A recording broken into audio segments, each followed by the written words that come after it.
of the 8th of December 2020, held in Council Chambers at the City of Subiaco, open at 5:34 p.m. I'm Deputy Mayor Councillor Stephanie Stroud, and I welcome councillors, staff, the media and members of the community. On behalf of the City of Subiaco, I acknowledge the Wandja Noongar people as the traditional custodians of the area. We recognise their cultural connection to the land and to the waterways of Subiaco and their continuing contribution to our city. Please note, this meeting is being recorded and live streamed from the city's website. By being present at this meeting, members of the public consent to the possibility that their image and voice may be live streamed to the public. Confidential sections of council meetings will not be live streamed or recorded.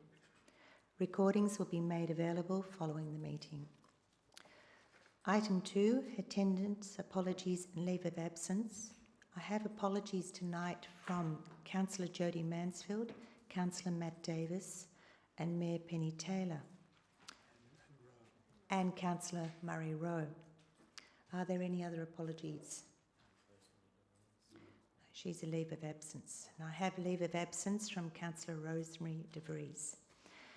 Next, item number 3 is disclosure of interest. The following interests may be disclosed. From Councillor Hamsley. Thank you.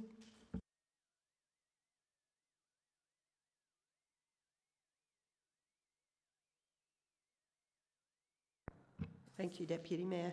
I have a disclosure for item C1, so I'll do that one first. I, Angela Hammersley, wish to declare an interest in the following item to be considered by Council at its meeting to be held on 8 December 2020. It's agenda item C1. The type of interest I wish to declare is proximity pursuant to section 5.60B of the Local Government Act 1995. And the nature of my interest is I am the owner of 24 Catherine Street, Subiaco. Deputy Mayor, I also had a query about item C2. I did seek some advice about it, but there wasn't any forthcoming. So I think, I don't know if I can ask that question now, if the CEO can assist. My understanding of the agenda item, having read it, is that it only relates to land, particular land, which is the Seddon Street and the little laneway.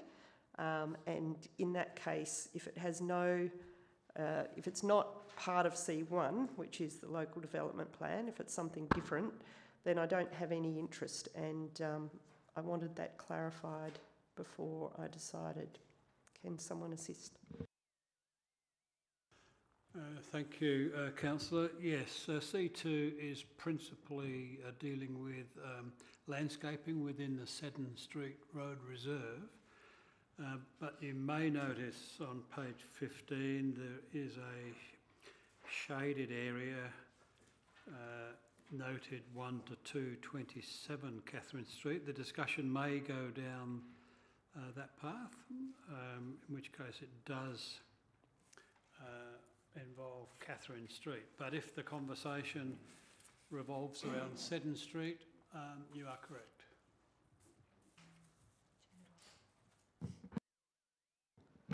Thank you for pointing that out. That's helpful. I need to know, though, whether this decision relates to 1 to 2/27 Catherine Street, whether it could in any way affect that land. Thank you. I'll get the Manager of Planning just to comment on the significance of 1 to 227 Catherine Street. C2 on page 15. It's the landscaping.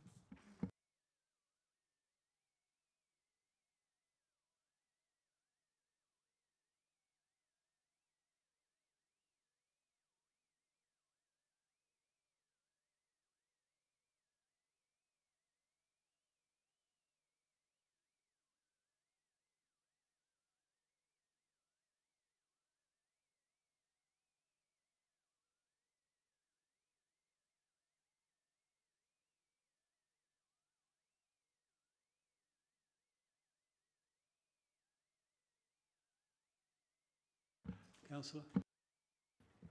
Thank you very much for clarifying that. So I think I can proceed to participate in C2, so I'll leave that one.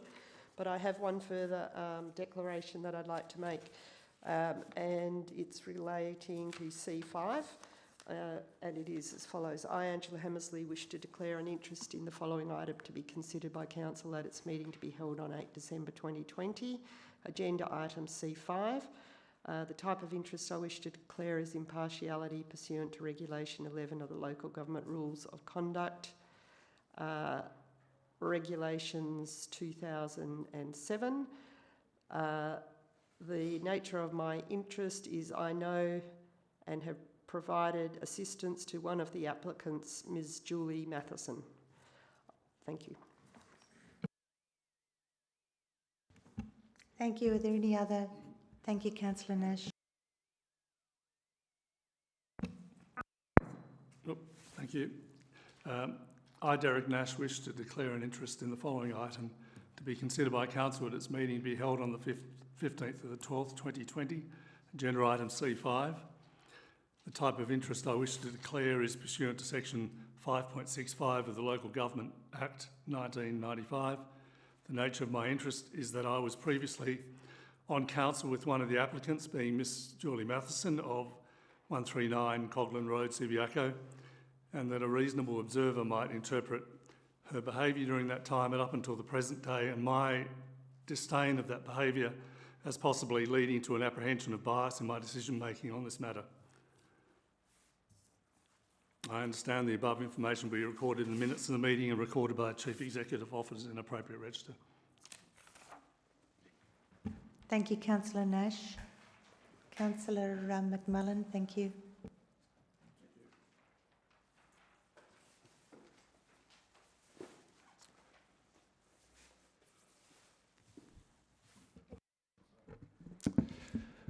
Out of an abundance of caution, I'll declare an interest in item C5 as well. I don't actually have a form completed, but I'm hoping someone can give me one. I, Councillor David McMullen, wish to declare an interest in item C5. The type of interest I wish to declare is an impartiality interest. The nature of my interest is that I served on council at the same time as Julie Matheson between 2017 and 2019. Thank you, Councillor McMullen. I will also declare an interest. I, Stephanie Stroud, wish to declare an interest in the following item to be considered by Council at its meeting to be held on Tuesday the 8th of December. The agenda item is C5. The type of interest I wish to declare is impartiality pursuant to Regulation 11 of the Local Government Rules of Conduct, Regulations 2007. The nature of my interest is I have previously had a professional relationship with Julie Matheson when together we served on Subiaco Council from 2011 to 2019. Ms Matheson has been nominated to receive a heritage grant in this item C51C. I understand that the above information will be recorded in the minutes of the meeting and recorded by the Chief Executive Officer in an appropriate register. Signed by myself, dated the 8th of December 2020. Thank you.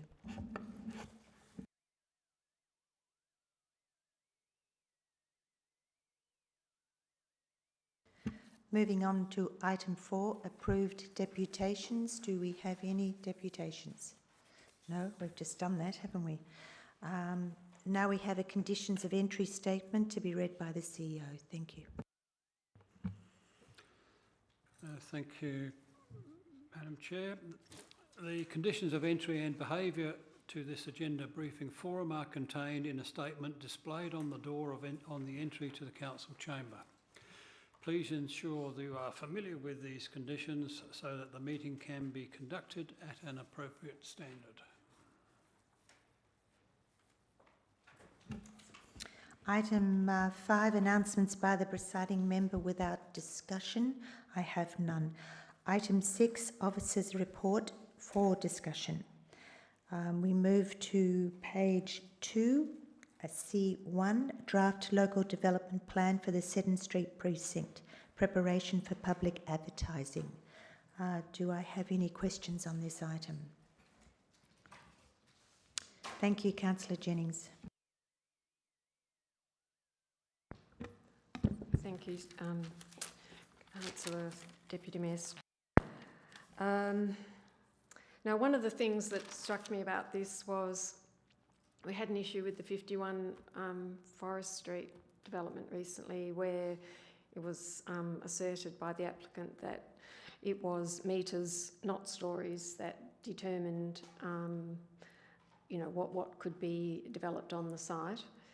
And here we've got a situation where the assertion is in the local development plan that its stories would be the determining issue, although I see that in the primary controls for height, and where it's mentioned, like in the development incentives for community benefit on pages, where they go from about page 4 and 5 of the plan. And it does refer to, particularly in the development incentives for the community benefit, which is on page 5, in the legend, it's where that the purple legend, which is to do with the Sanua site, or part of it, it says 11 stories or maximum RL 64 metres, including the top of roof envelope, whichever is the least. So are we making sure that we're covering off this idea that we can't suddenly revert to metres and not stories? Could you just address that, please? Thanks.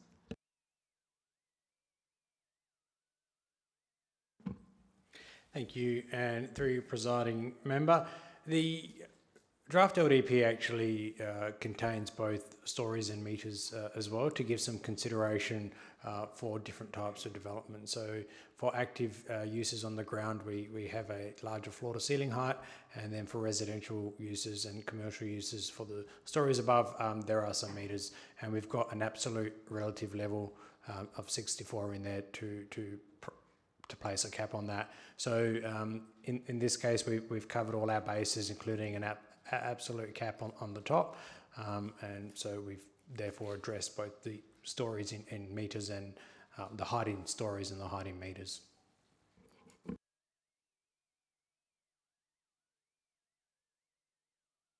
Could I question? Thank you for that answer.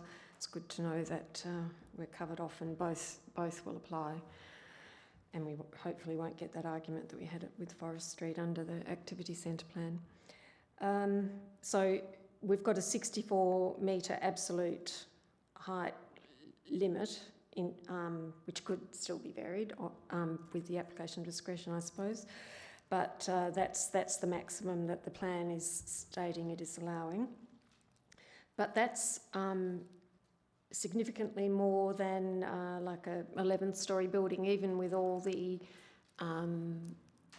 if they were all residential or commercial, and I think the commercial floors were all 4 metres each. So when you work that out at 11 stories, we get significantly under 64 metres. So can you just explain to me how potentially a development would get to 64 metres in height, in terms of the stories as well? Thank you.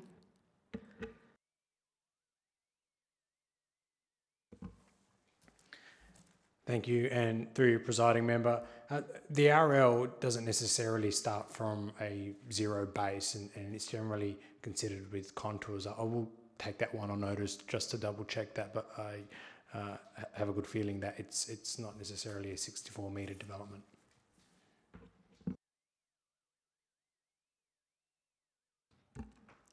Councillor Powell? No? Yes? Yes, thank you. Through you, Deputy Mayor. On page 8, it talks about the community benefits, there being a minimum of 4. Can you outline what potential community benefits can come from this type of development? What they would be? Thank you.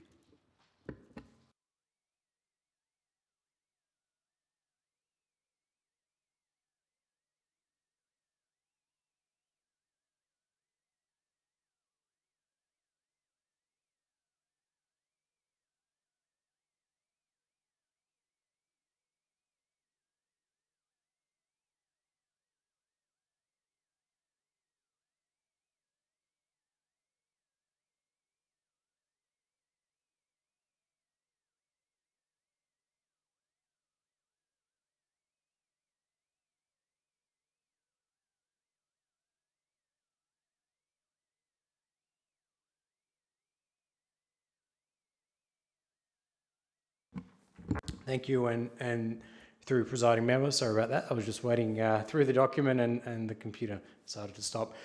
Table 4, which is on page 35 of the LDP, includes the community benefits. So some of them include upgrades to roads and Seddon Street. Others are the provision of additional laneways and the widening of laneways. We have sustainability outcomes. We're looking at end-of-trip facilities, additional public car parking, public art, other public facilities, looking at cultural facilities, public change rooms, meeting places and plazas and affordable housing. And I think I've mentioned end-of-trip facilities, but they are all mentioned in the tables there. Some of the community benefits are targeted for some specific sites as they relate to the layout and proposed distribution for the area, and other ones are general and open to all sites.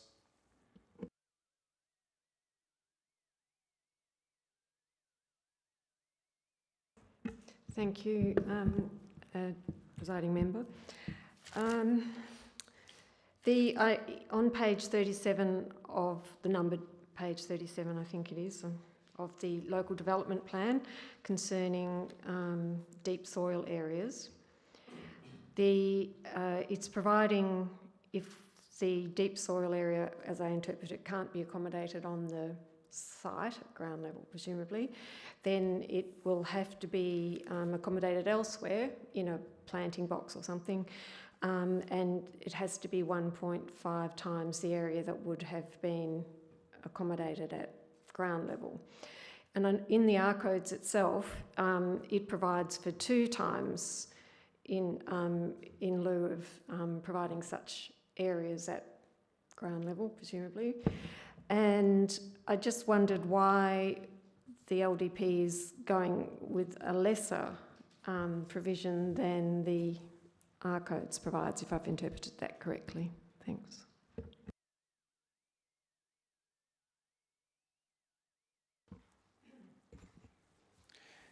Thank you, and through your presiding member, that 1.5 is not for residential development; it's for commercial development.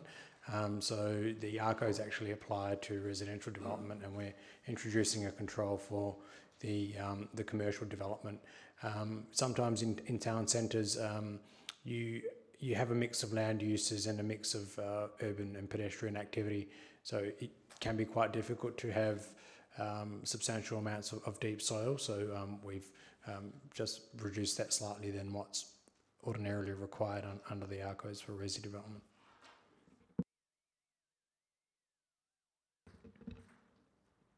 Thank you. Thanks for that answer. But isn't the LDP covering both types of development, and that control would be applicable to mixed use or purely commercial? And I don't remember it actually distinguishing between the two things, but you're saying it does, that 1.5 metres purely applies to commercial development only. Yes, through your presiding member, that's correct.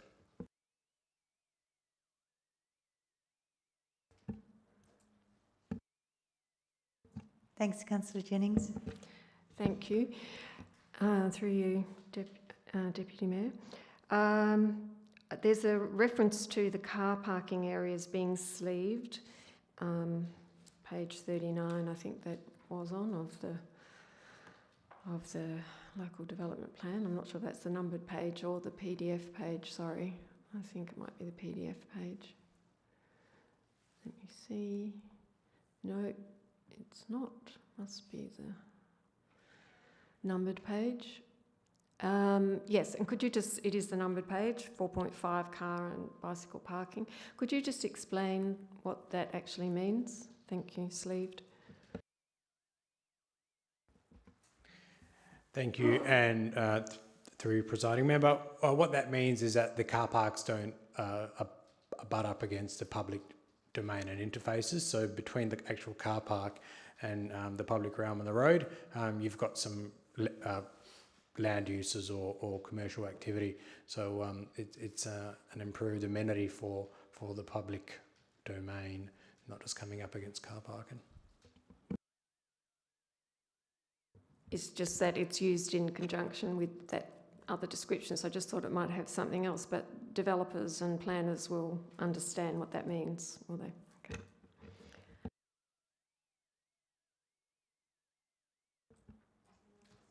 No, go ahead. Don't want to take over. On page 7 of the draft local development plan, which is clause 1.1, application of the local development plan, in the third paragraph it states the provisions of this LDP are applicable to all types of development, including residential, mixed use and non-residential development, to the extent the decision maker considers the provisions to be applicable. And the point, and I'm highlighting to the extent the decision maker considers the provisions to be applicable. And my question is, or questions are, is that a normal provision in an LDP?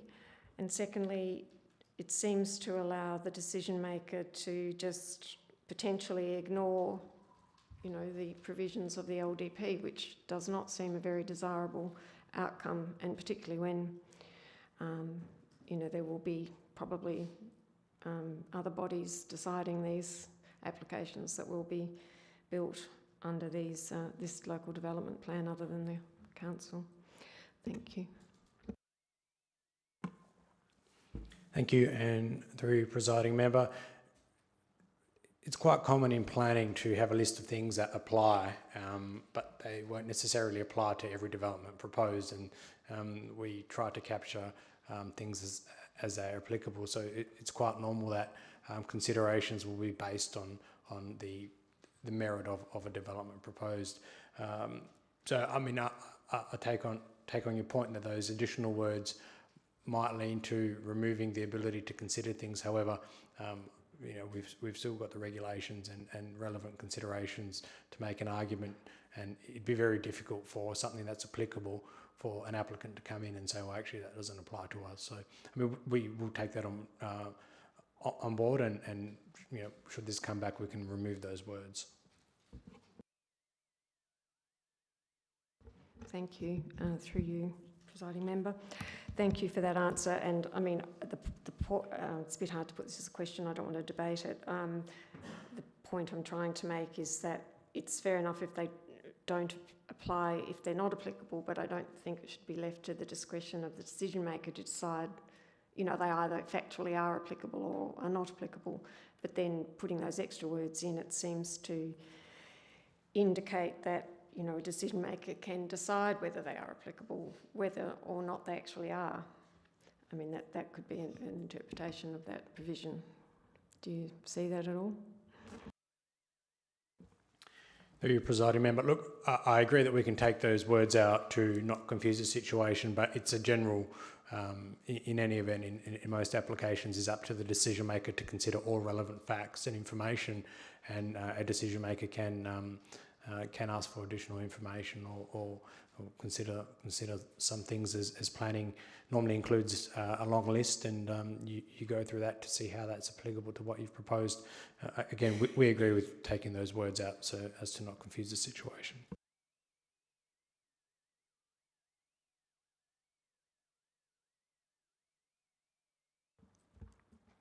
Councillor Jennings, have you finished, or do you want to gather your thoughts? I have a question to ask why you want to gather your thoughts. Was there anybody else who needs to ask? Do I need to declare 4.7 and 4.8 to ask a question?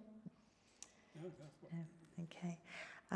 I just wanted to clarify what potentially could be the process if we were to consider the proposition that was presented to us earlier by the deputation. Would that require a councillor amendment to proceed, and what other implications? Would it involve any more stakeholder consultation?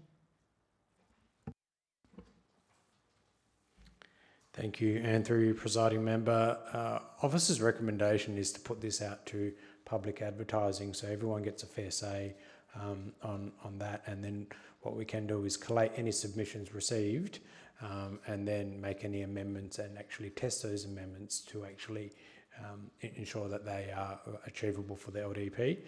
Officers don't generally like making amendments on the run, as we haven't had the sufficient time to consider them. And this is going out for public consultation, and it's the absolute prime opportunity for everyone and the wider community to have a say. Another question? Thank you. Yes, please, presiding member.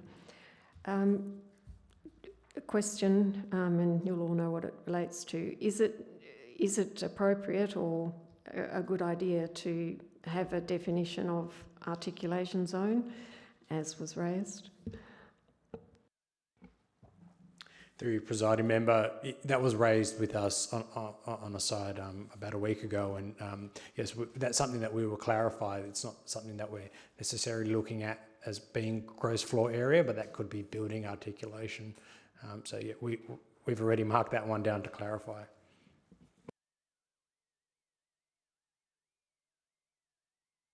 Yes, thank you, Councillor Jennings.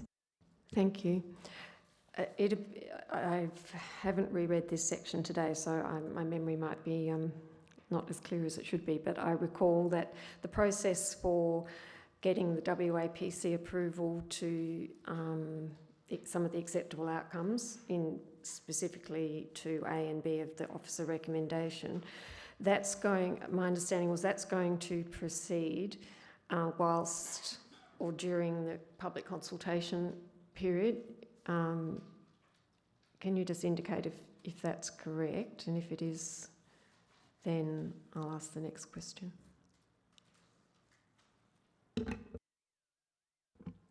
Thank you. And through presiding member, to be efficient with time, we are considering asking for or working with the Department of Planning, Lands and Heritage officers with those requests to the WAPC during public consultation. And what attitude will the WAPC take if, as a result of the consultation, we end up deciding to change some of those things?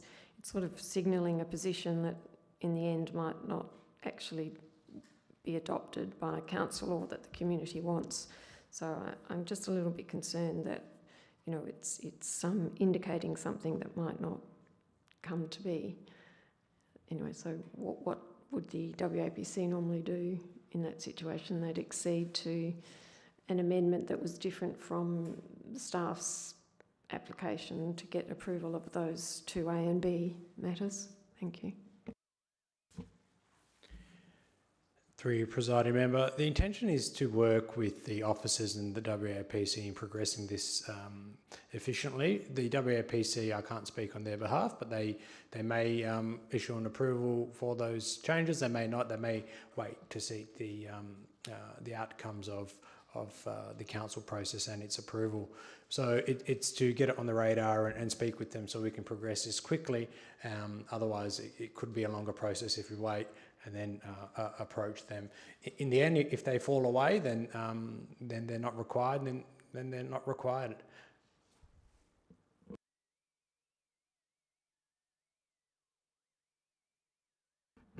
Do we have any more questions from the floor? No? Okay, thank you, and thank you, Councillor Jennings, for your work on C1. We move on to C2, Seddon Street Landscaping Works, on page 14. Do we have any questions?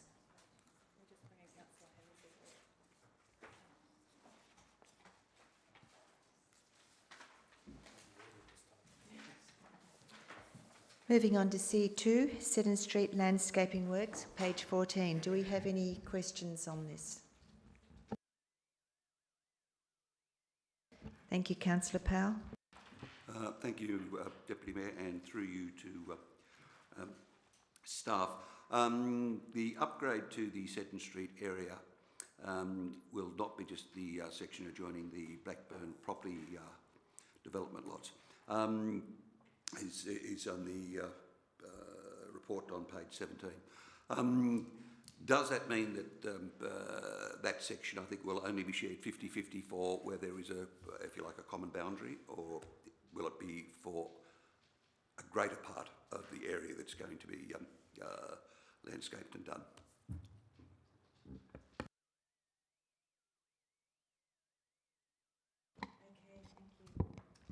Yes, through the presiding member.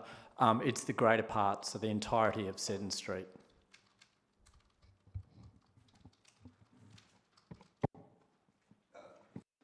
Thank you. So through you, so Blackburn would be contributing towards the entirety of the cost of the landscaping.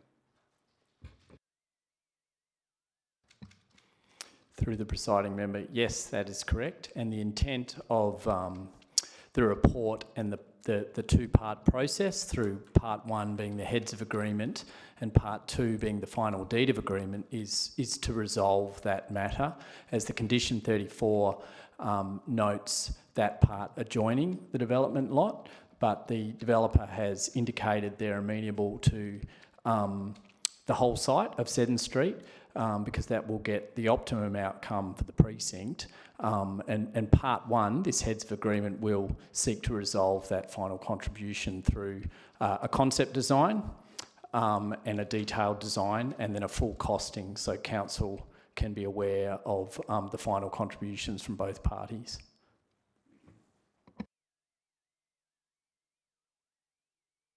Councillor Jennings. Thank you, presiding member. Just the company 10 Rockaby Road Subiaco Pty Ltd, that is actually, is that the landowner of the Subiaco 1 site, or what is that company? Thank you. Through the presiding member, yes, that's correct. That's the landowner. But you'll note the resolution. We note that it covers all of its nominees. So in developments of this type, sometimes the developers set up different companies under different names for the development itself. So in this instance, they've advised us that's the title, but we will confirm that before entering into the heads of agreement. But that's correct.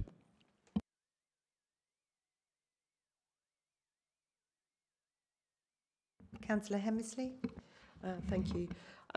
Yeah, I'd just like to clarify, because I can't actually discern from reading this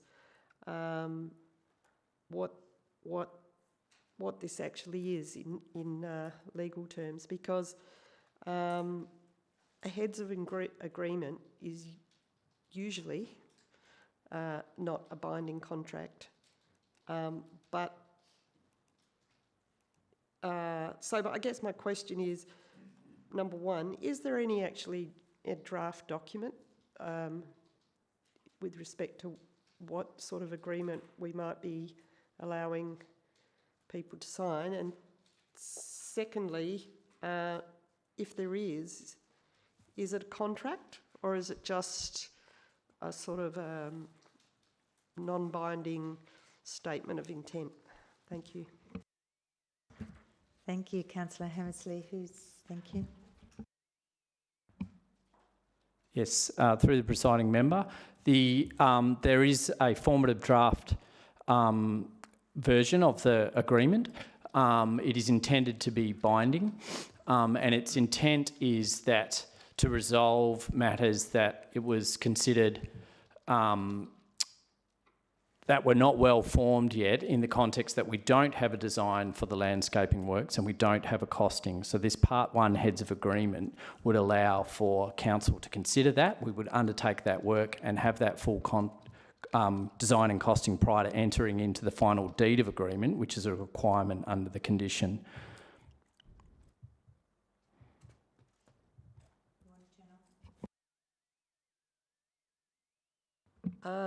Yes, so that answer doesn't make me feel very comfortable at all, because if it's binding, it would be nice to know what we're binding the city to. Otherwise, it seems like we're just writing a blank cheque. So I'm wondering if there is some way that elected members can be brought into the loop as to what it is that we would be proposing to agree to.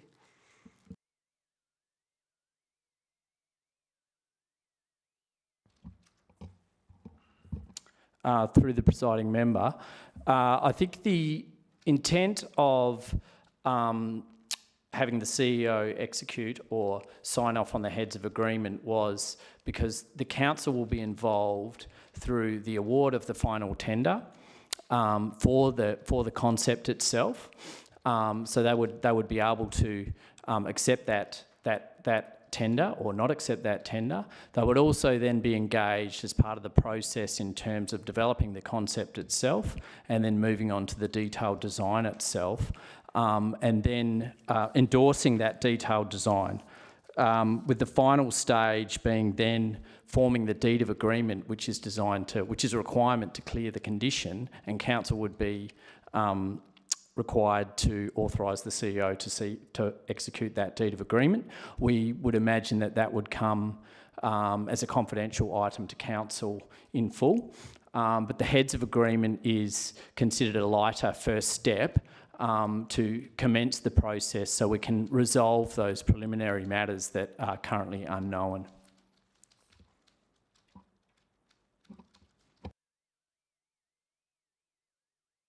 Okay, so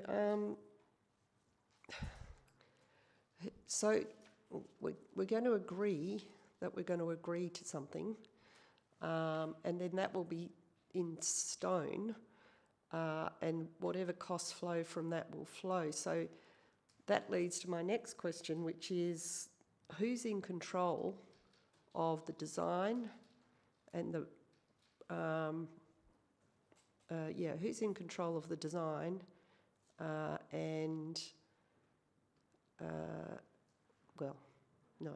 we in control of the design? Because the partner, this is a joint venture really, they may wish to be slightly more extravagant than we can afford, and if we've bound ourselves to enter an agreement, I'm just concerned as to whether we're in control of that. So my question is, are we in control of the project? Through the presiding member, the answer to that is yes. So the concept plans will need to be agreed by council, the detailed design and the costing will need to be agreed by council, and then the final deed agreed by council. And it's correct to note that without a concept and a detailed design, we don't have a framework around the quality of materiality and the design and those sorts of aspects that will impact the cost. But council will have the final decision on that. And in fact, the condition is set in that way such that council can undertake that decision point. That's condition 34 of the development agreement.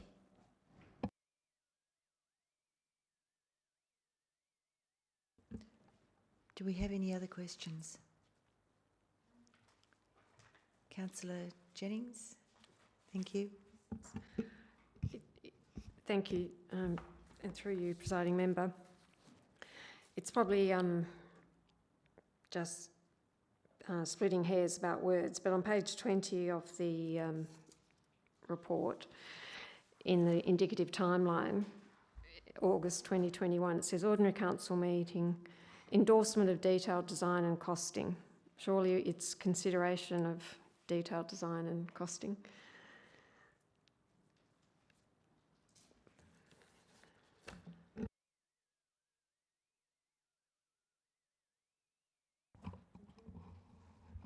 Through the presiding member, yes, we can make that change, but that was the intent. So for the OCM, we'll make that amendment. Do we have any other questions? Okay, thank you. We'll move on to C3 on page 22. This is the draft local planning policy 1.1, residential development, single houses and group dwellings, and draft local plan policy 1.2, residential development apartments, the finalisation post-advertising. Do I have any questions?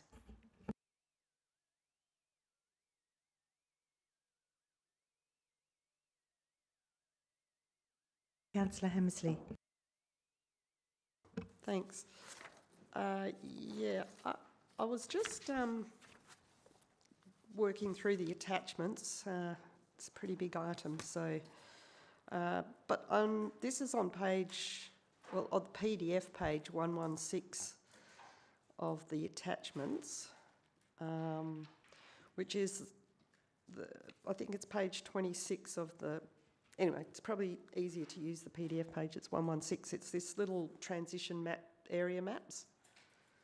And it has on it, hopefully the staff are with me, the Robinson Terrace, Daglish, Southern Daglish and Railway Road, Subiaco, Railway Road, Shenton Park. Yeah, so I'm just checking that I understand what I'm reading. There is a little legend for these colours and things that are on the other, it's on the other page. But anyway, I just wanted to check if I'm reading it correctly, because I'm looking at Sadleir Street, which, you know, is an area of deep concern with respect to transition. And I see that part of Railway Road here is blue shading, which I understand to be an area that is designated local centre.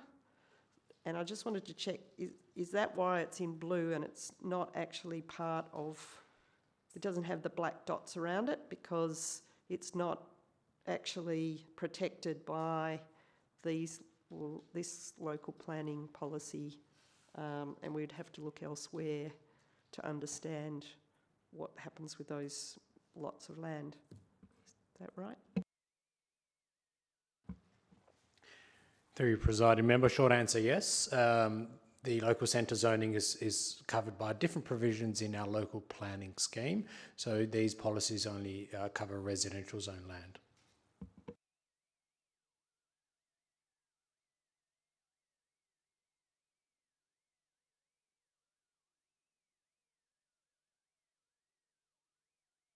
Do we have any other questions? Yes, thank you. Through you, Deputy Mayor, to staff. It's along very much the same sort of lines, I think, as Councillor Hammersley was talking about. It's the Onslow Road in between Herbert and Derby Road, I think, and whether that is a local centre and whether the properties, you know, on the lakeside, whether they're in the local centre or whether they're actually covered by the precinct policy.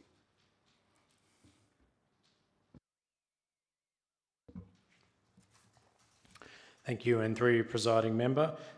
Yes, that's correct. So those properties are actually considered in the local planning policy as the areas which have changed have gone to R60. So that will be subject to the density interface development control provisions.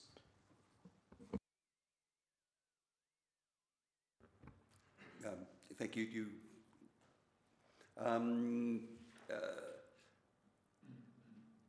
Further, another Safford question, I suppose.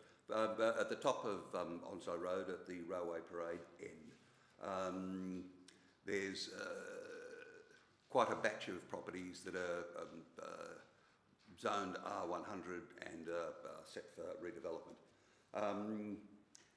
I'm wondering about how the flats at 336 Onslow Road, how they will fare under this policy, in that they are very likely to be surrounded by high-rise on at least three faces.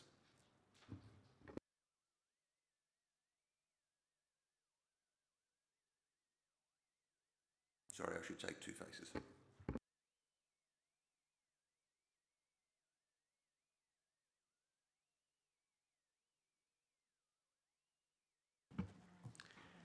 We'll just double check the property address and their zoning for you. Thank you.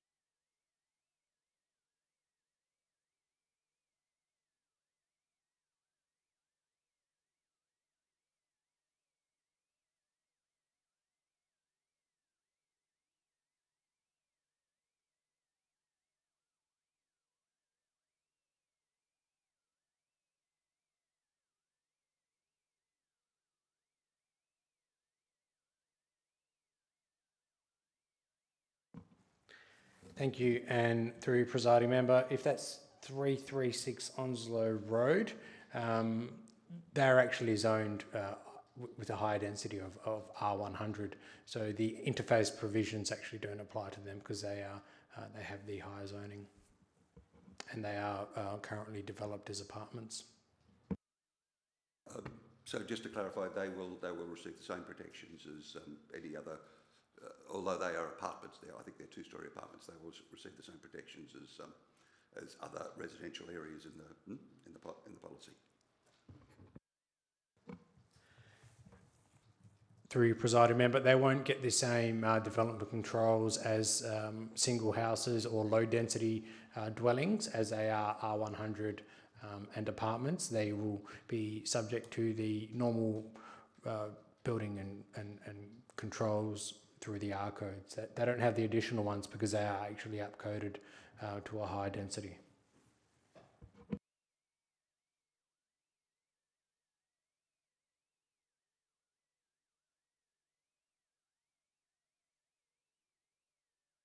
Thank you. Councillor Hemsley. Thank you. Just dealing with the vexed questions of heights and stories. Can you confirm that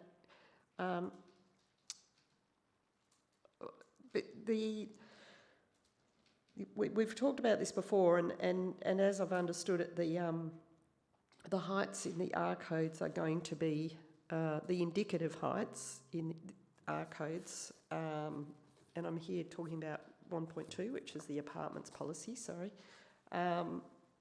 are going to be incorporated. I think for myself and perhaps for some members of the public, it's quite confusing because you start in the R codes and then you go to the policy and then you end up back in the R codes, and it's not that visible to people like us that don't work with these things every day how that happens. And I'm just wondering whether in the explanation that's given on page 28 in that first box up the top there, it might be helpful if we actually just had a little explanation of how we know that actually happens. I broadly accept that it does, but it's just trying to explain it. So that's just a request on notice, up to you. But then coming back to this story problem, I've dragged out the R codes, or the applicable, I don't know what they're called, the apartment ones. And on page 137 of that, we find the definition of a story, which is a portion of a building between the top of any floor and the top of the floor above, blah, blah, blah. Basement, does not include basement, lift shaft, stairway, meter room, mezzanine or loft. And then it says a double height floors greater than 5 metres floor to ceiling are counted as 2 floors. So do I understand that to say that until you get to a 5 metre height on a floor, you can count it as 1 floor if it's up to 5 metres? Is that how that definition works? Thank you, and through you, presiding member, I'll attempt your first question first. In this statutory background on the first page of the policy, it says that the policy applies in conjunction with the scheme, R Codes Volume 2, and any other relevant local planning policy. So that's actually where we capture the application of the indicative building heights in the R codes. And what we've tried to do is not to unnecessarily duplicate any information in the R codes, because then it starts to get really confusing. And then if the R codes change, then we always have to be updating our policies. So that's, I mean, we can try and make that more clear, or when we actually come up with some better ways of communicating this, and if they are passed, then we can absolutely come up with fact sheets and so forth, which make it a bit easier for community members to understand those indicative building heights. In regard to your second question, yes, so the R codes have a cap where there is a greater than 5 metre floor to ceiling height. That's counted as 2 floors, and that's to capture the broad application of the R codes definition, because many other documents would refer to story and the different definition used in the R codes. It'd be interesting to consider applications that will just come with a 5 metre story, for example, and that would have to be sufficiently justified as to why that is required. So it's not the norm, and normally it increases building costs as well. I think the planning industry has been fighting for some time to have greater floor to ceiling heights to improve the amenity of apartments rather than lower ones. So it's not something that's very common. That story definition applies variably across planning frameworks, and that just captures it. So you can't have silly floor to ceiling heights, especially for commercial developments, because once they are quite large, the built form actually impacts and acts as 2 stories.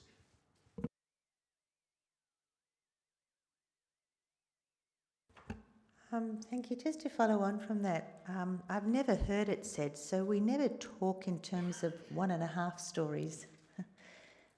Where, what do we do when we end up with a ceiling height of, say, 4.5, which is obviously a lot higher than the usual norm, but not quite 5 to make 2 stories? Do we ever talk in terms of halves, for example? Through presiding member, generally not. That would normally be considered in the metres provided in the plan, and a 4.5 metre high ceiling is only really necessary where you have a commercial development on the ground floor, because they need the additional ceiling space for the infrastructure and services. So we would never talk 1.5 metres, 1.5 stories, I should say. We would just provide that in a height on how tall it is. Yeah, just staying on that theme. I just wonder why the word indicative is in the R codes at all. Why isn't it not overall building height? And you just see this sort of,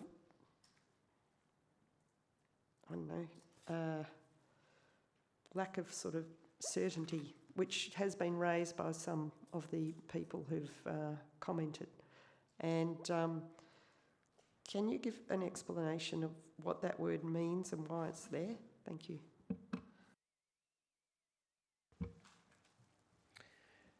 Thank you. And through presiding member, the easiest way to explain it is that every application is very different, and the built form proposed, the style of the built form, especially with the layout of the land and how any development or apartments or commercial stories are proposed, that always varies significantly. So the planning framework is there to provide a guide on the general floor to ceiling heights, and it's not a one size fits all. For example, in Subiaco, we have greater wall heights for single houses, for example. So that's why we have up to 3.6 metres. It's just that development is always considered based on the site and context and its merits, and depending on different architectural styles, forms and what's proposed, there's some indicative heights which generally allude to a story.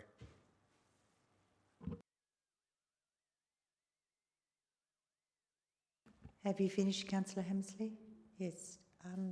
Can we just, if you excuse me for a moment, Councillor Powell, while we're just specifically talking about heights and commercial heights and so on, can I just ask you, in regard to an above-ground car park, is that considered a commercial height? And what's the usual height for an above-ground car park? And what's the usual acceptable height, for example, if they are car stackers? Thank you. Thank you, and through you, presiding member, I can't give you the exact specifics of how tall a car park needs to be, and stackers in recent times have various shapes and sizes. Some are actually dug into the basement level, so they don't actually have to have any additional height at all, and many of them that we're seeing are actually dug in where the car will drive in at that basement or ground level, and the stacker works by going down, so you wouldn't unnecessarily need to increase height. Just having a car stacker itself, I couldn't say would be a really good reason to increase the height of a development that comes in, as you can actually use other models or actually dig deeper.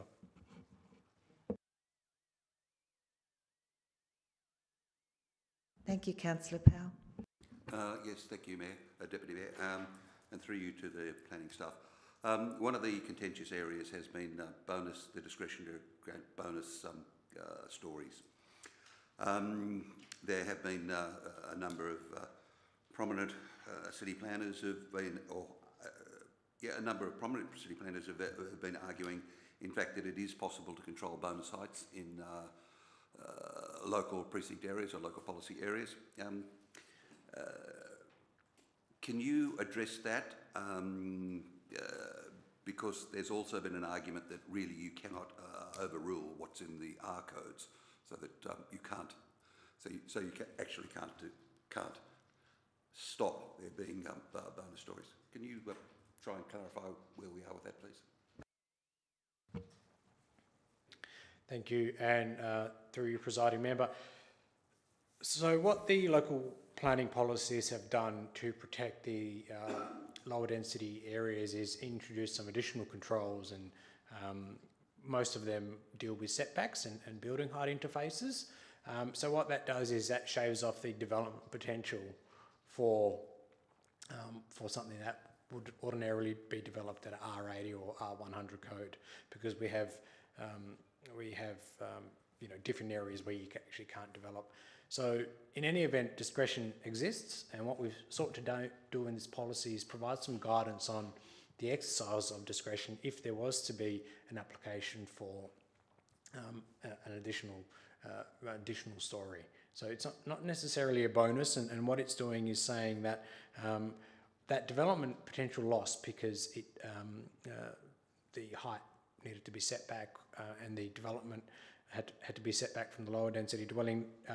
There might be an argument by a developer that I'm not achieving the allocated R code that was put on by the scheme and the minister. So what we're doing is saying that R code and development potential can still be achieved, but in a way that's considered sympathetic to our own unique provision. So what we're doing is allowing for that, for those parts that have been shaved off the development to be put on top for an additional story, and there are some really key controls in there, and probably the main one is that the maximum plot ratio provided for in the R codes cannot otherwise be achieved. So that actually ties the additional story to what the development potential under the R codes is. So what we're doing is providing the best guidance for the exercise of discretion for a decision maker, who would have to have due regard to our policies. Without that guidance, then it's open for an applicant to propose any additional development they may have, and some may and some may not. However, we feel that the best position is to provide some really clear guidance.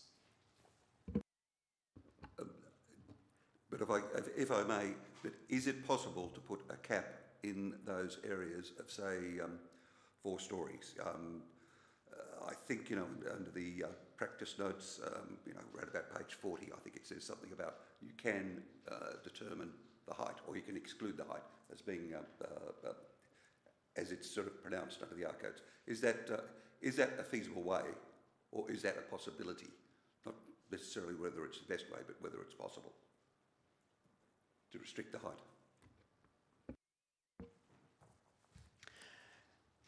Thank you, and through you, presiding member, absolutely there's a way to put a cap on, but that might be at the detriment of setting back from the additional from the lower density dwellings. So that may actually prejudice some of the additional setbacks and building height interfaces that we're trying to achieve. As an applicant might turn around and say, well, I actually can't achieve the allocated density code that the minister has put on my property. So you might get a poorer outcome with the density interface for a lower residential dwelling rather than having potentially an additional story fronting railway road where there's not so much of an amenity and visual privacy or any other interface with the lower density lot, and it's actually shifted away and the building bulk and mass is shifted away. So if council is of the mind to have a hard cap, that hard cap is still subject to discretion, and if there's no criteria on that, then it's up to the applicant to consider that criteria and put that in, and the decision maker to consider that on its merits. And I guess the officer's position is that the council will, the city will be in a weaker position because he actually hasn't provided any guidance on that discretion. So if I may summarise, it's a bit of a trade-off as well against height, against the setbacks. Is that correct? Yes, and it's now very clearly linked in an objective that came out through the public consultation, where if this was to go to the tribunal, we've actually got an objective in the policy, which is to shift building bulk away from lower density areas.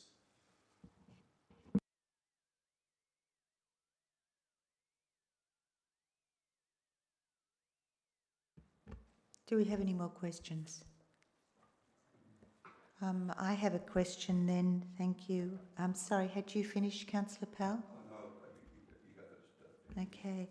I have a question which I had given staff notice for, and that is on the 19th of March 2019, Council carried a motion that Council requests the CEO to prepare a report for consideration as part of the local planning policy review regarding implementation of 3D modelling for development applications. And so my question is, why hasn't staff adhered to this carried motion of the 19th of March by including a report on 3D modelling? Thank you.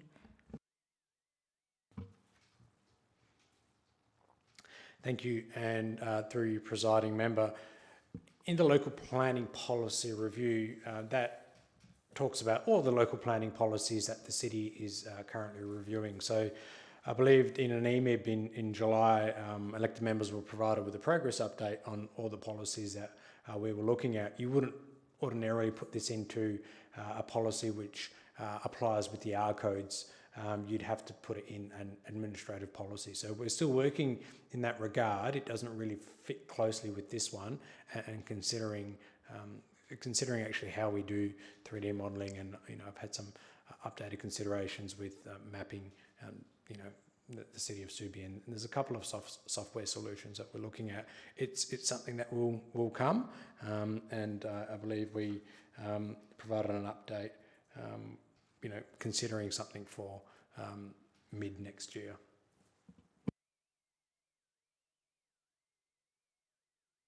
Do we have any more questions? Thank you, Councillor Powell. Thank you, Deputy Mayor. Now I've managed to collect myself a little bit. In regard to if there was to be a four-storey limit, correct me if my reading is wrong, but that can only be in individual precincts. So if we adopted all of these as a city-wide policy, then you can't have a cap city-wide. You can only have it tailored to the specific precincts or the specific areas. Is that correct?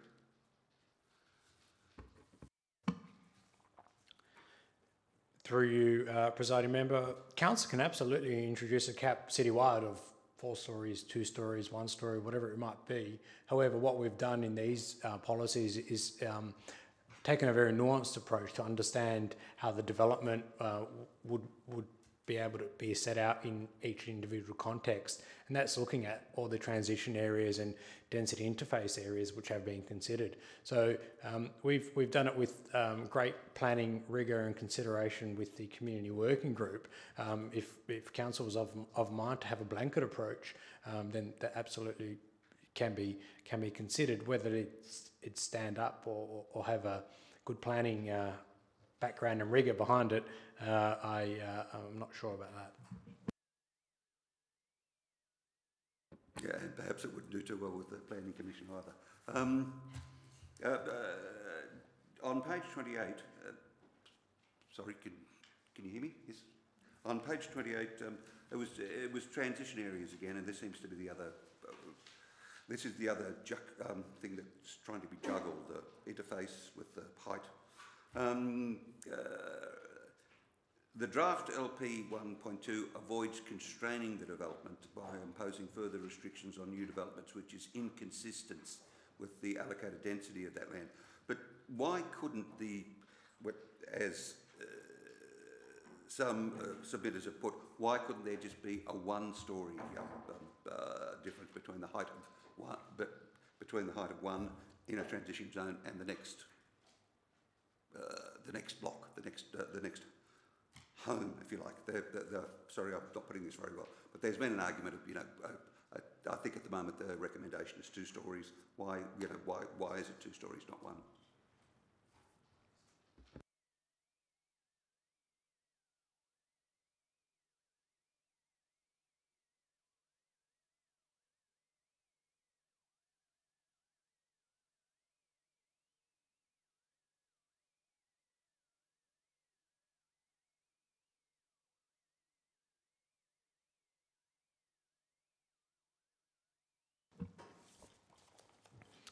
Thank you, and through you, presiding member, sometimes it's good to have other officers here to help you. What we've done is actually we've pushed the interface area substantially further, so that actually allows for an appropriate interface area of having 2 stories. So that's actually been increased, and that was in response to the public consultation process that we went through. So it's up to 15 metres. For lots with a 30 metre or plus dimension, and we've done the homework to consider how that applies, mainly on Railway Road and lots fronting there.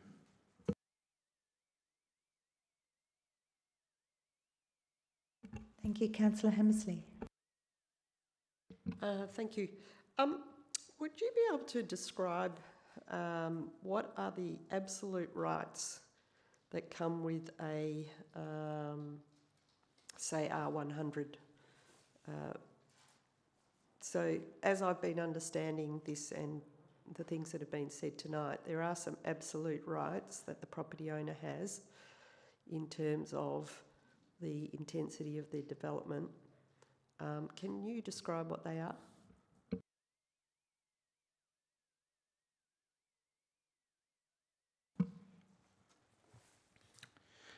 Thank you, and through you, presiding member, without going through a full planning kind of explanation on this, I think table 2.1 in our codes volume 2 includes that. So they're the standard provisions for R100 development, and that looks at 4 stories, having boundary wall heights of 2 stories, 2 metre primary street setbacks,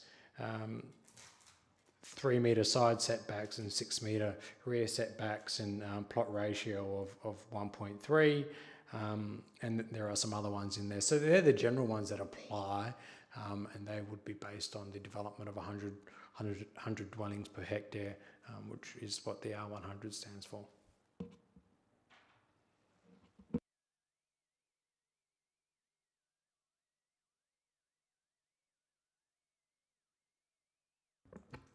Thank you, and through you, Deputy Mayor.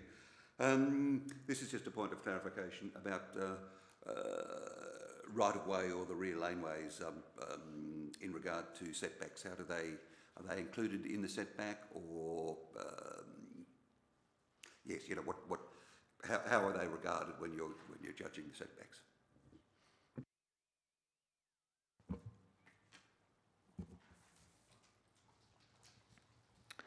Thank you. And through your presiding member, generally they're in addition to setbacks. So the setbacks proposed is to lot boundaries. And if you have an additional right of way, which is in between, then that's not calculated in the setback consideration. So if you've got that development, then if you've got a higher zone development, there's a laneway, then the 12 metres or the 15 metres will be taken into account, not taking into account the laneway. That's, I suppose, what I'm trying to say.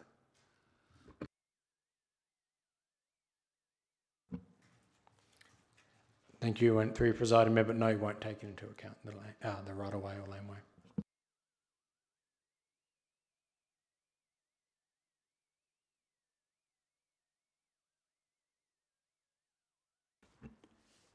Any more questions?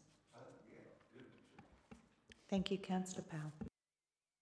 This is just in regard to single residential, and it's in regard to the setbacks and the averaging of the setbacks. I think it used to be that the setback could be either the average between two adjoining houses or the street. I think it's just going to become the two adjoining houses. Is there a compelling reason to leave out, the rest of the street as a potential for deciding the setback?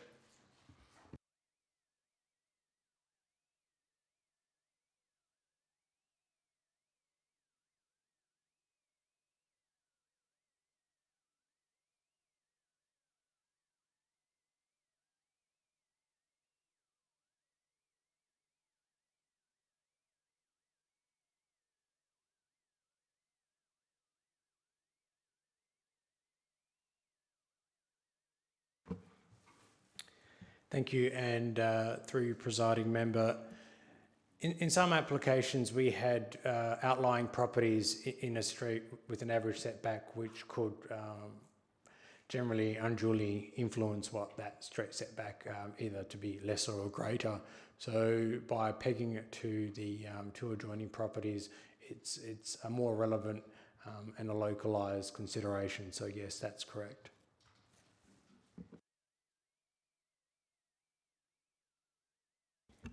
Do we have any more questions? Okay, thank you very much for your work on that item. We will move to C4, being page 39. Draft Modified Local Planning Policy 3.6, the development guidelines for residential heritage areas for public advertising. Do I have any questions on C4?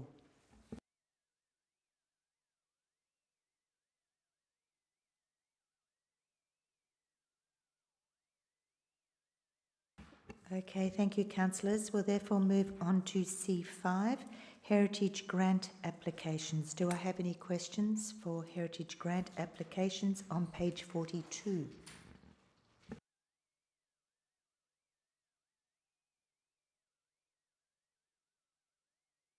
Okay, thank you, councillors. We move on to C6, the endorsement of the Draft Waste Plan 2020 to 2025, page 48. Do I have any questions?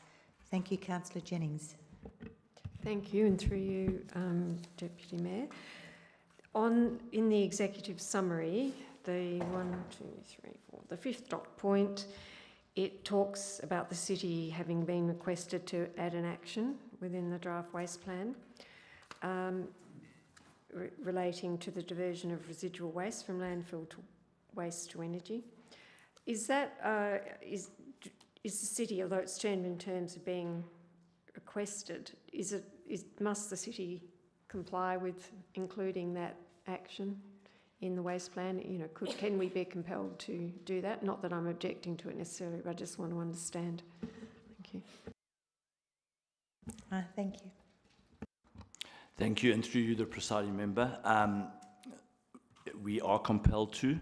They're just concerned that waste to energy will come on stream before the city moves to FOGO.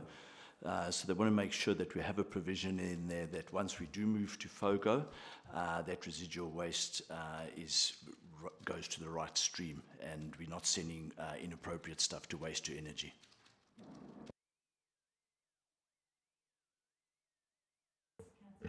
Thank you again. Thank you for the answer. And another question. On page 50 of the agenda, in the table, year-on-year improvement in the city's recovery rate, one of the actions in relation to the request that, or the action we've been asked to add, it says we will support WMRC in diverting residual waste from landfill, etc.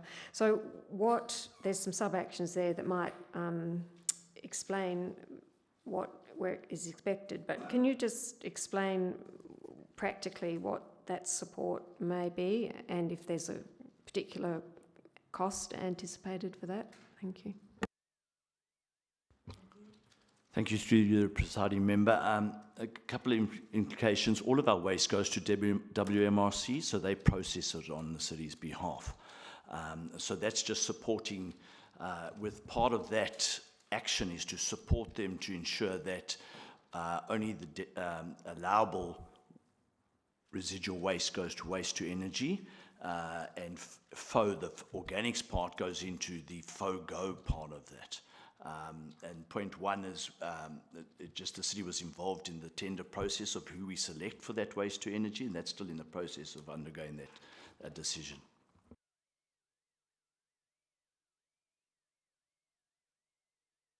Any more questions? Okay, thank you. We will move on to C8, proposal to change the method of election of them. Oh, I'm sorry. C7, report on the current status of Virgin Laneway policies relating to play equipment. Do I have any questions on C7? It's on page 52. Thank you, Councillor Powell. Thank you, Deputy Mayor. Through you, on top of page 53, it says the city must follow certain processes that could take up to 12 months. This is in regard to, I think, more in regard to laneways. Can you explain that a little bit further, what the processes are and why they will take that much time?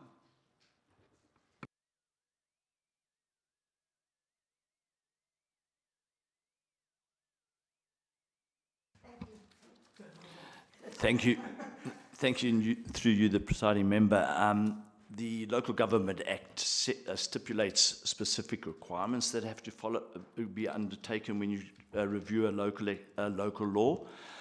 So at the moment, the city is reviewing what local laws could be repealed or combined to ensure that we cover those objectives off. Then it has to be advertised. Then it has to go to the department for verification.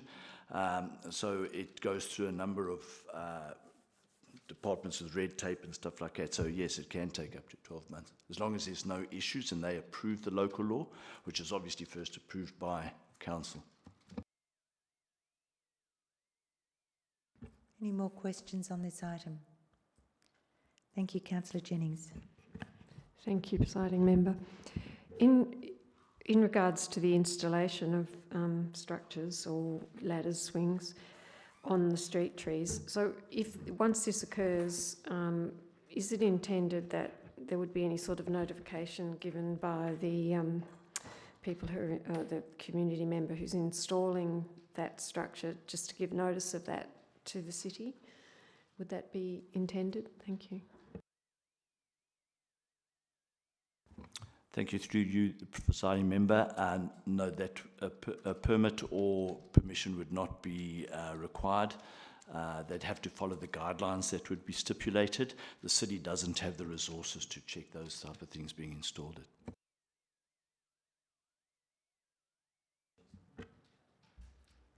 Thank you, presiding member. Then how do we know if the trees are being damaged or not by the installation? How will we ever, ascertain that? I'm sure most people will try to be very careful and won't do anything deliberately, but there needs to be some maybe just checking every now and again. So how will that happen? Thank you. Thank you, through you, the presiding member. Every single street tree within the city of Subiaco is checked once every 4 months.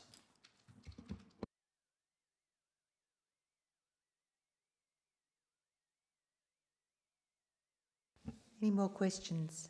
on C7. Thank you, Councillor Powell. Thank you, and through you, Mayor. If this is adopted, when will it take effect? Will it be virtually immediate? Thank you, through you, the presiding member.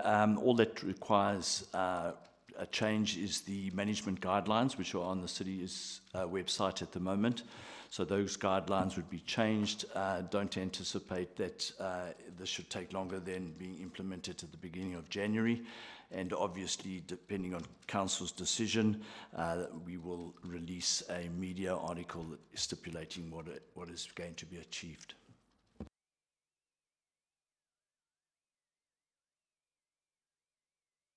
Any more questions? Thank you. We will move on to C8, proposal to change method of election of the mayor on page 56. Thank you, Councillor Jennings. Thank you, presiding member. I know that there will be public advertising of the proposal, and that's required under the Act, but I am wondering if there will be any sort of information provided to the community as part of that advertising, just about what the proposal entails and the process, and at that stage, presuming that if we get to the stage of a poll, it is at that stage that the information would state the pros and cons of the proposal or the status quo. And perhaps, anyway, that's also a question, is would it be appropriate to provide any such information at the stage of public advertising when we're just going out for the first stage of public consultation, or is that not appropriate and it would be left to the later stage if we reach the point of a poll? Thank you.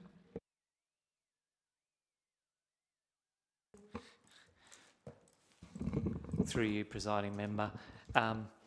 That's actually a question we're grappling with. The way the legislation and the process is outlined, it doesn't seem to be particularly a clear kind of process. So at the moment we've put this report so that we're keeping the council and the community, by having a public report on the agenda, at least informed, and we're still working through that. And as soon as we've got a better idea in terms of what information we're able to put out and explain with it, we'll obviously communicate that to elected members before we do it as well.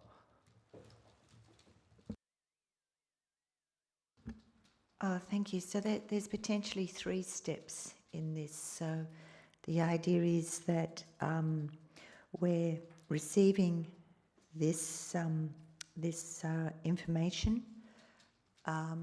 Then you will go into a further assessment of how you will go about doing the public notice and so on, and that will come back to council. Is that what you're suggesting? Through you, presiding member. This report was just to give an outline to council and, as I said, the community, what the process is. We're required to go through and give the public notice and everything. What I was suggesting is that we've still got to work through that and find out exactly what we're able to and not able to do. And with that, what I would intend to do is give an update to elected members before we put anything out, so that I'd do that through the EMIB, just so that councillors knew, okay, this is the public notice, this is the form we have to do it in, and this is the information that we're putting out with it. And so that way the elected members are aware prior to it actually going out to the community. But there's no requirement for the council to sign off on the public notice. If I may proceed, thank you, councillors. So I'm just thinking we're running into Christmas and no one's going to be reading their EMIBs.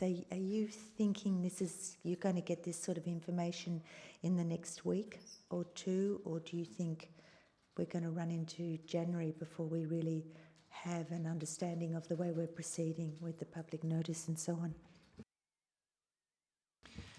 We're working through this at the moment. I don't know, but as soon as I've got an indication, I can give an update.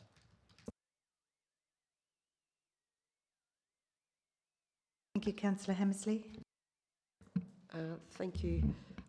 Yeah, so I may have slightly misunderstood the intent of this recommendation because I had read the Act and formed the view that the local government would have to initiate the step, and that would mean there needs to be a council resolution. That's just the way I read the Act. So, and this wouldn't do it.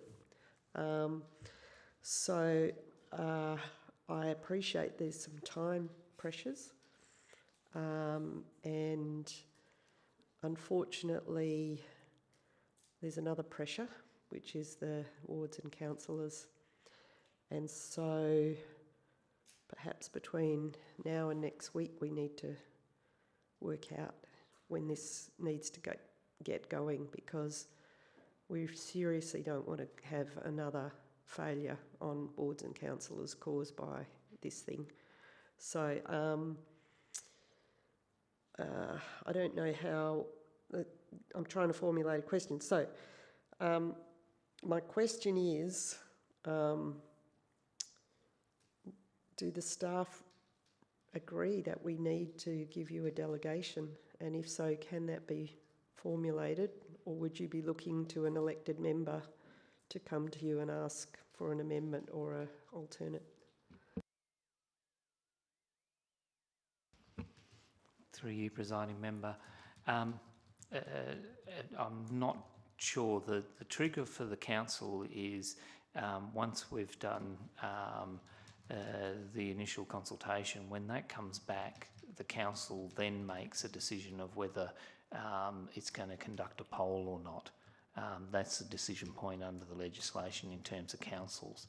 In terms of the provisions for where you receive a proposal from the required number of electors to look at changing the process, in the process where you're going from a popular elected mayor to a council elected mayor, that's actually the requirement to initiate the consultation and do that initial process before coming back to council for council to resolve whether they conduct a poll or not, is the way I read it, triggered by the actual submission of the proposal. It doesn't require us to come back and get any kind of vote or require a decision from council. It basically states we are to undertake the consultation, and then it states that we're required to bring the outcomes of that back to council for then council to make a decision of whether it wants to undertake a poll or not.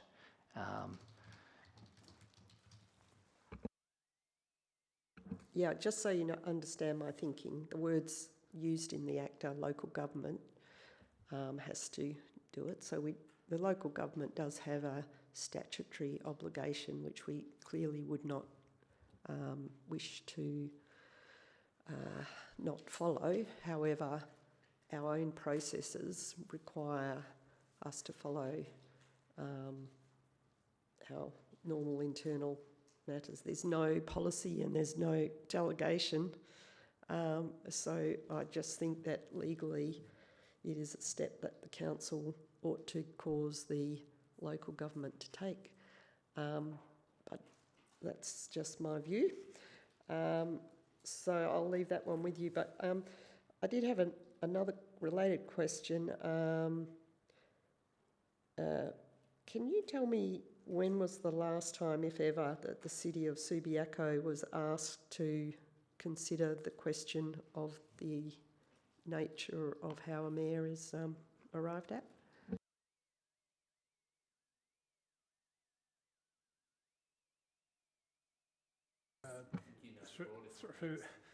Through the chair, not offhand without some research, but I suspect it was when the city became a city and the original proposal was considered at the time, but we may be able to verify that. It's a long time ago anyway.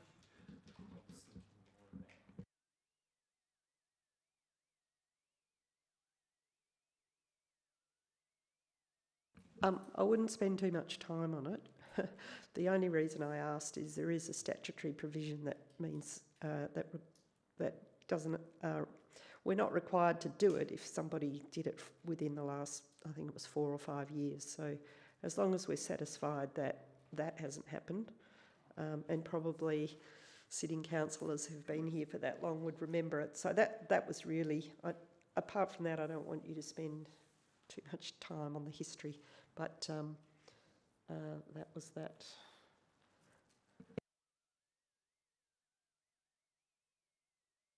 I have a further question on this matter. Thank you, councillors, and it involves the impact of this on our recent review, in the sense that we have gone out to do a representation. I suppose it's really expanding Councillor Hammersley's question, or one of her questions. We've recently gone out for a review on an even number of councillors, because we have rightfully presented a representation review on a popularly elected mayor. So therefore the options we have gone out and requested are all even number councillors. It's like how many wards you want, and then do you want 6, 8, 10, 12 councillors?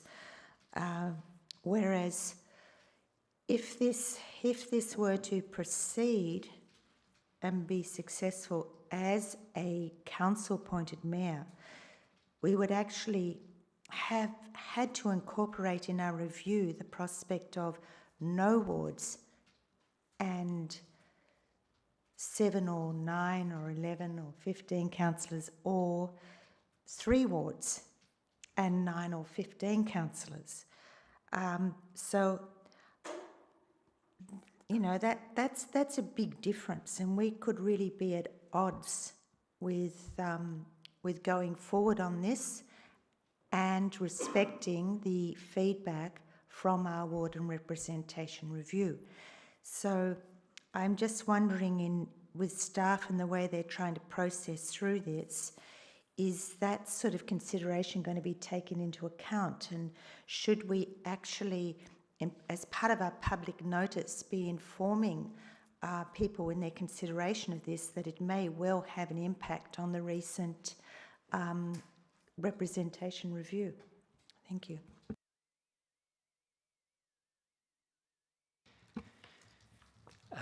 The short answer is that they are actually two separate processes. So the ward review, we have gone out and the consultation's finished, and we'll be working on bringing through a report, and I think we've got a timeline in terms of what we've been given to close that out by the end of February. And the ward review was done on the number of councillors, and people can make submissions of other permutations, but I understand your point is if they're looking at it from a mayor that's elected from amongst the councillors. We will come back and respond to your question. We're just doing a bit of research because a couple of the councils that I've had a look at that have got councillor elected mayors all have even numbers. And I suspect that's because the ones I took an initial look at, and I just need to do more broadly to see if that is the case across the board, is because they've got to do a number of councillors to representation ratios. And so where a larger council does have wards, they're generally going to have councillors where you've got even numbers, unless you've got a ward that has a different number of electors within that ward that allows you then to, you know, end up with the representation numbers being consistent across all. So I just need to do a little bit more work on that before we can come back with a clear answer in terms of the impact. But in terms of the ward review, the consultation was effectively closed prior to this proposal. I think the proposal came in the Tuesday, the ward review submissions closed on the Friday kind of thing to council. So we'll go through and process and analyse the information that we've got and bring that through to a workshop with elected members in the new year.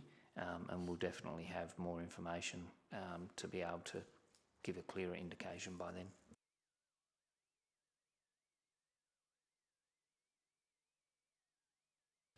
Do we have any more questions on this item? Thank you, councillors. Moving on to C9, page 58, corporate business plan. Do we have any questions on this item? Thank you, Councillor Jennings. So, thank you.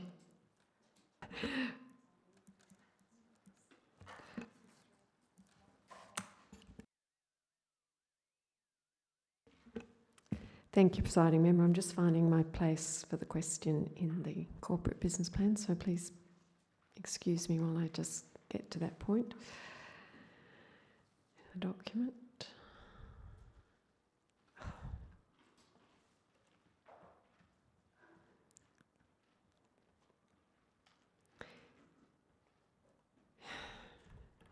Sorry, there we are. Appendix 1, significant projects, which is on PDF page 258 of the attachments. We are mentioning, well, one thing to pick something out, administration centre redevelopment, and that's in there as a project that we're doing, but it hasn't, no decisions been made about that, as I'm aware, and some of the other, well, the other ones are not, the other actions or projects are about investigating, not doing. So I'm just querying whether, you know, it's an appropriate thing to actually just put it in as happening when we haven't actually approved that at all, to my knowledge. Thanks. Through you, Presiding Member. Look, the plan hasn't been pulled together on the basis of whether the council's made the decisions yet in relation to them. They're things that have been incorporated, that have been in our long-term planning, coming from, you know, that have been in our strategic plan for a while. But I take your point, is the kind of the way the significant projects captures it, kind of implies that it's a project that's happening, where if you read the detail it says this is what we're looking at and investigating, and that's how it tends to work. So I think the easiest thing is we don't have any problems, because there might be a couple of projects that the council think are significant projects that they think should be added into this list. I think the easiest way would be is if that one's of a particular concern. Obviously, it won't be progressed until it comes through council, and we'll go through that process. We can just remove it. It's just that it was a substantial amount of money that's in our forward plans for the strategic financial plan. It's always been a consideration with the sale and the relocation of the depot site, that the funds would go into the Civic Administration Centre to look at redeveloping and addressing the issues there. So that's kind of what's sitting within our planning documents that have been out with the community for a while. Thank you. This is a comment, sorry, so it's not entirely appropriate, but I don't really have any concern, just so long as by going into the corporate business plan we're somehow not approving, you know, that this is happening. That's all. I guess that's the basis of my question. And it appears that's not the case. Thanks. Thank you, Councillor Hammersley. Yeah, I think I had a similar reaction to the document, and I had a different example,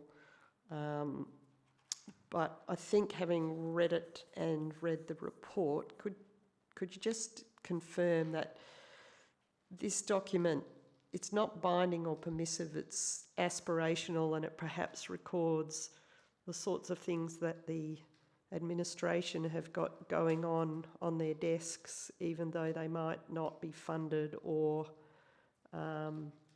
presently being pursued with vigour. So it's really just capturing thinking, rather than in any way binding the council or signalling to the community that they can expect something to happen or not happen, because it's in this document or not in this document. Is that a fair assessment? Through you, presiding member, I think the easiest answer for me to give you is yes. Effectively, what this document is our kind of contract with the community to say, here's the strategic community plan that we developed in consultation with you. These are the strategies and initiatives and actions that are contained in that. Here's kind of our contract to say this is how we've interpreted and this is what we're looking at and working on and will bring back through our other processes. But it doesn't bind us. We have to do a review every year, so we can change things every year. Nothing is approved until we come through and it drops through our strategic financial plan into our annual budget, and council endorses the annual budget. So I think the short answer is yes.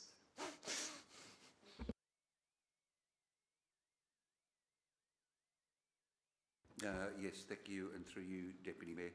Look, on page 59, it talks about the key result areas and the actions that needed to be taken, and then I think on page 260 in the attachments, or page 55 of the actual document, at the key result areas, and it identifies areas, and then it identifies, sort of how that assists the community. But are there any metrics about how this is actually being achieved, or what's being achieved, or is there any way we actually define what we're actually, getting? Or is it all aspirational?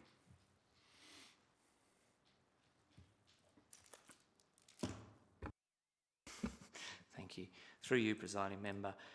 So what we do with the corporate business plan is we report on those actions as they're progressed and the status of those actions, and we do also, I think we're doing that that might be 3 monthly, quarterly, and we do an annual one that came through to council a little while ago in terms of how we're progressing the actions. As part of that, we also report on how we're performing in relation to these key result areas.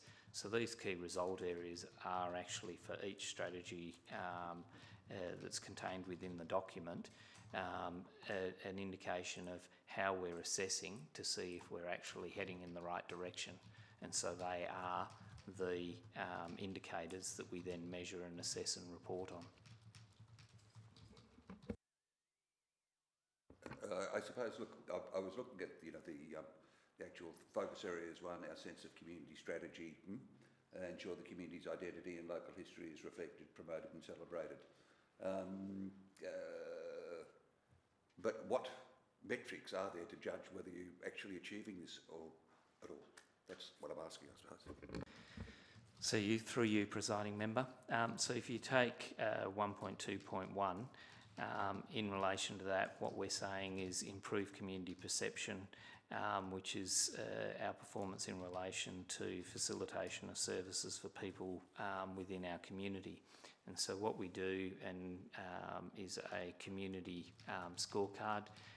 The community gives us feedback through that process, and it actually gives us a metric in terms of how we're going with other councils that participate in a similar survey process, and how we've gone in relation to our previous performance in the previous year. So then we report on that, and that gives us an indication if we're heading in the right direction and whether we're achieving that outcome. So when you see the report that reports on it, it actually gives you, like, we received an 80% score in relation to that from our community perception survey from our community's views, and it gives the breakdown in terms of who has fed into that result, age groups, gender and all of those kind of things.